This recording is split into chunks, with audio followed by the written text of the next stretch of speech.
नमस्कार दोस्तों, बच्चे हमारे देश का भविष्य होते हैं और उनके बचपन की किताबें उनकी प्रथम गुरु के माध्यम से काम करती हैं और बच्चे वही सीखते हैं, उसी प्रकार से आगे एक्टिविटी करते हैं जो बचपन में पुस्तकें पढ़ते हैं, जो बचपन में स्कूलों में पढ़ाया जाता है। बच्चे आगे चल के वही कार्य किया करते हैं।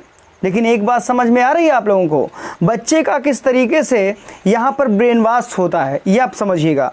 कर्नाटक की सरकार भी ऐसे ही कुछ करना चाह रही है और किस तरीके से बच्चों का ब्रेन वॉश करके बच्चों के दिमाग में कुछ अलग तरीके का डालने की कोशिश कर रही है।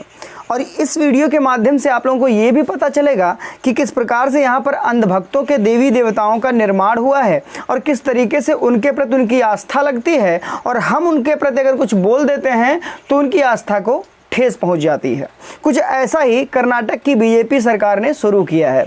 कर्नाटक की बीजेपी की सरकार ने 8वीं कक्षा में एक सिलेबस बढ़ाया है। सिलेबस क्या बढ़ाया है? किताब में लिखा गया है, जब सावरकर जी अंडमान निकोबार जेल में बंद थे तब वो बुलबुल पक्षी के पंखों पर बैठकर भारत का भ्रमण किया करते थे, भारत की सैर किया करते थे। अब इस बात में कितना साइंटिफिक है और कितना क्या है, ये बातों से ही आप समझ रहे होंगे कि एक व्यक्ति पक्षी के पंखों पर बैठ के उड़ रहा था। कौन? सावरकर जी। समझिएगा और क्या लिखा है आगे समझिएगा। पूरी बात मैं आप लोगों को बता दूं, इससे पहले ये सिलेबस किताब में नहीं था, यह संशोधित करके डाला गया है। हाँ भैया सोचिएगा, ये पहले नहीं था, ये संशोधित करके डाला गया है। पूरी बात क्या है मैं आपको समझा दे रहा हूं, समझिएगा। सावरकर को जब जेल में बंद किया गया तो कमरे में कोई होल नहीं था, पर एक छोटा सा की होल था। की होल समझते हैं ना, जिसको की मतलब चाबी होता है। की होल था, उस की होल से पता नहीं पंछी कहाँ से आ जाते थे जेल के अंदर। और सावरकर जी इतने सर्वशक्तिमान, इतने हल्के फुल्के आदमी उस पक्षी के पंख पे बैठ जाते थे और पूरे भारत की सैर कर देते थे। ऐसे थे हमारे महान सावरकर जी। इतने छोटे से सूक्ष्म से व्यक्ति थे सावरकर जी, इतना छोटा रूप बना लेते थे कि वो इतना सैर कर जाते थे। ये 8वीं की किताब में ये लिखा हुआ है, कर्नाटक की सरकार ने सिलेबस में डाल दिया है। बताया जाता है कि लेखक केटी गट्टी ने अपने वृत्तांत में लिखा है, उसे कल्लावानु गोदावरु कहते हैं। उसी कल्लावानु गोदावरु को इस अध्याय में शामिल किया गया है। अब आप समझिएगा, ये जो बातें लिखी हैं और ये किताब का दावा है भाई कि मतलब सावरकर जी पंछी के पंख पर उड़ा करते थे। अब सोचिएगा, यहीं पर थोड़ी बात लगाइए, थोड़ा दिमाग लगाइए और किस तरीके से महीन प्रोसेस करके बच्चों का ब्रेन वॉश किया जा रहा है। अगर यही बात आगे चल के आप बोल देंगे तो इनकी भावनाएं आहत हो जाएंगी। और यही बात, चलो ये नहीं कह दिया कि, ये तो कह दिया कि भारत में भ्रमण किया करते थे भाई, कहूँ कहीं ये नहीं कह दिया कि ये स्वर्गलोक से डायरेक्ट उतर कर आए थे। अगर ये स्वर्गलोक से उतार देते तब तो गजब ही हो जाता। और यही नहीं, आप इंतजार करिए, अगर इस तरीके से इनका ब्रेन वॉश बच्चों का हुआ तो आगे चल के इनके बारे में जो भी कोई बोलेगा तो यही बच्चे बोलेंगे कि आप हमारी भावनाओं को आहत कर रहे हैं, आप हमारी भावनाओं को ठेस पहुंचा रहे हैं। जागरूकता मंच की तरफ से द्वितीय धम्म यात्रा का आयोजन किया जा रहा है, जिसमें 3 जगह जैसे लुम्बिनी वन, जहां पर सिद्धार्थ गौतम का जन्म हुआ था, उनका जन्म स्थान, कपिलवस्तु जहां पर वो खेला करते थे, जहां उनका घर था, उसके बाद में उनका परिनिर्वाण स्थल जहां पर उनका महापरिनिर्वाण हुआ था, कुशीनगर।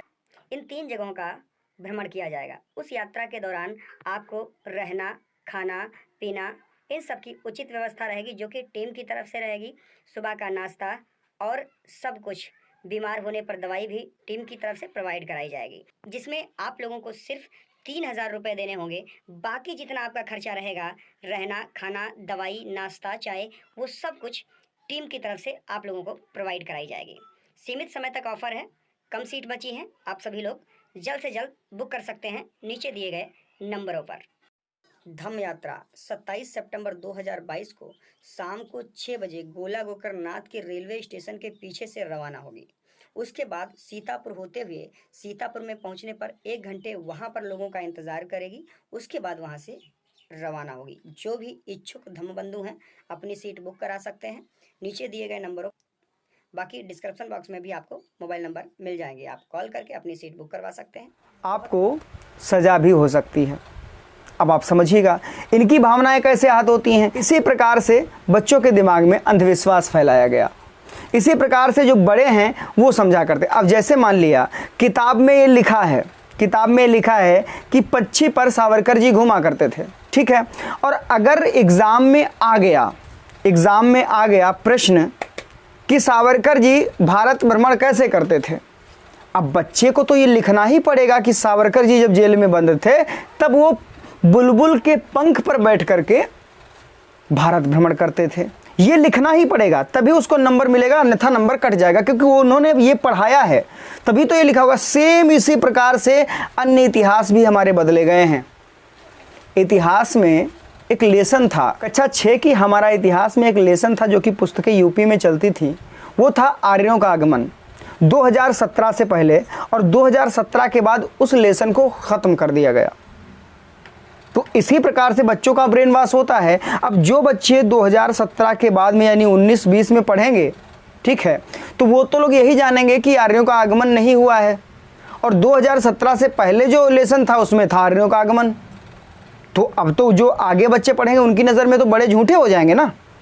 ऐसे ही ब्रेन वॉश होता है, और बीजेपी सरकार ऐसे ही सावरकर को देवता बनाने में लगी है, और सावरकर को देवता बना करके ये इसी प्रकार से पुजवाएंगे आगे चल के। खैर छोड़ो, 8-10 साल का इंतजार कर लो, सावरकर के प्रति लोग व्रत रखने लगेंगे भैया, और आगे चल के इन्हीं बच्चों की भावनाएं आहत हो जाएंगी अगर कोई सावरकर के बारे में गलत बोल देगा। तब सावरकर को अगर बोल देगा कि हाँ उनके पास क्या, जिस तरीके से आज अगर कोई बोल दे कि गणपति क्या चूहे पर बैठ सकते हैं, लोग केस हो जाएगा भाई, भावनाएं उनकी आहत हो जाएंगी तो केस कर सकते हैं।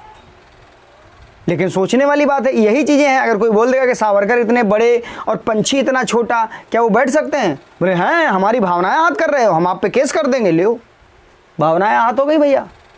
तो इसीलिए ऐसी चालों से बचें, इसको महीन चाल कहा जाता है, और बच्चों का ब्रेन वॉश करके उनके दिमाग में अंधविश्वास और पाखंड डाला जाता है।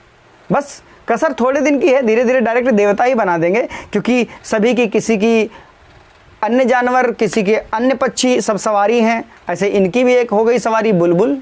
अब बुलबुल पे घूमेंगे सावरकर जी, क्या बात है। तो दोस्तों आज के लिए इतना ही। इस जानकारी को ज़्यादा से ज़्यादा अन्य लोगों में भी शेयर करिएगा। वीडियो अच्छा लगा तो वीडियो को लाइक करके कमेंट करके जरूर बताइए वीडियो कैसा लगा। मिलते हैं अगले वीडियो में, तब तक के लिए नमस्कार।